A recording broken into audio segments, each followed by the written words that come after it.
9 करोड़ किसानों के खाते में डाली गई 18,000 करोड़ की राशि। इस अवसर पर राशि डालने के साथ साथ हमारे किसान भाइयों को जो शासन की अलग अलग योजनाएं हैं और इस देश में जो अलग अलग प्रकार के किसान खेती कर रहे हैं उनके बारे में हमारे प्रधानमंत्री जी ने, हमारे मुख्यमंत्री जी ने आम जनता को संबोधित किया। विपक्ष का कहना है कि एमएसपी बंद की जा रही है। हमारे भारतीय जनता पार्टी के सभी वरिष्ठ नेताओं ने केंद्र सरकार के कृषि मंत्री परम आदरणीय नरेंद्र सिंह जी तोमर ने और हमारे देश के यशस्वी प्रधानमंत्री परम आदरणीय मोदी जी ने कहा है कि एमएसपी पहले थी, एमएसपी अभी है और एमएसपी आगे रहेगी। इन कानूनों में एमएसपी का कहीं जिक्र ही नहीं है, तो एमएसपी जाएगी कहाँ? जो व्यवस्था मौजूदा व्यवस्थाएं हैं वो व्यवस्थाएं एज इट इज रहेगी। जिन व्यवस्थाओं में परिवर्तन हुआ है उनका जिक्र किसान कानूनों में हुआ है। उदाहरण के लिए कि पहले हम हमारी फसल को मंडी में बेचने के लिए बाध्य थे। अगर कोई किसान मंडी के बाहर जाके बेचता था तो उसको मंडी की रसीद कटाना पड़ती थी, पर अब उस बाध्यता को समाप्त कर दिया है। किसान अपनी फसल कहीं भी बेच सकता है, मंडी में बेच सकता है, खुले बाजार में बेच सकता है, जहां पर उसको 2 पैसे का फायदा मिलेगा वहां कहीं भी बेच सकता है। ये पहला कानून है। दूसरा कानून है अनुबंध पर खेती, कि यदि कोई किसान कोई फसल बोना चाहता है और अगर मार्केट में उदाहरण के लिए अदरक की डिमांड है तो वो अदरक खरीदने वाली कंपनी आएगी और किसान से अदरक खरीदने का अनुबंध करेगी, भाव तय करेगा अदरक लगाने के पहले, और जब अदरक की फसल आ जाएगी तब वो अदरक का उस दाम पर खरीदने के लिए वो व्यापारी बाध्य है।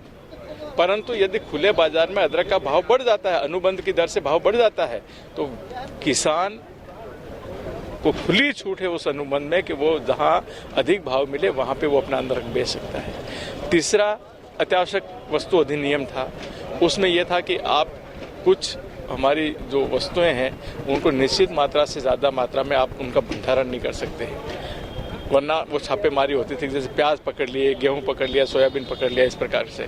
तो अब जो संशोधन हुआ है अत्यावश्यक वस्तु संशोधन अधिनियम में ये जो प्रतिबंध था ये खत्म कर दिया गया है। कोई भी किसान चाहे अपनी फसल जितना चाहे उतना संग्रहित कर सकता है और जहां चाहे जब चाहे तब वो बेच सकता है। तो ये तीनों कानूनों में पूरी तरीके से किसानों के हित के कानून हैं। और जो विरोधी जिसका आपने बात कही, विरोधी सिर्फ विधवा विलाप के सिवाय कुछ भी नहीं कर रहे हैं। कांग्रेस इसमें सबसे बड़ी पार्टी है जो इस देश में अशांति फैलाना चाह रही है, परंतु धीरे धीरे जैसा आप भी समझते हैं, पूरी जनता समझ रही है कि पूरे देश से कांग्रेस का अस्तित्व समाप्त हो रहा है, तो वो किसानों के कंधे पे बंदूक रख के अपनी राजनीति करना चाहती, इसके सिवाय कुछ भी नहीं है इसमें। हमारे नौजवान साथियों को रोजगार देना शासन की पहली प्राथमिकता है। और इस समय विशेषकर अगर इस समय की अपन बात करें तो कोरोना काल में आय के स्रोत कम हुए हैं, तो ये सही है कि कुछ योजनाएं को हम जो चल रही थी उसको चालू नहीं कर पा रहे हैं, पर जब नॉर्मल पीरियड आएगा तो योजनाएं चालू होगी। कांग्रेस तो हमलावर हो नहीं सकती है। जो चोरटे होते हैं वो चौकीदार का रोल कर नहीं सकते हैं। स्कूल बिल्कुल बंद नहीं की जा रही है, ये गलत फहमी है कि स्कूलें बंद की जा रही है।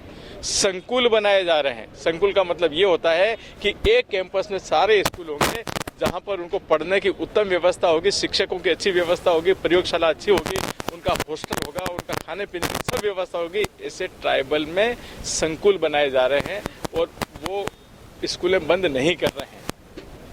ये गलत फहमी है।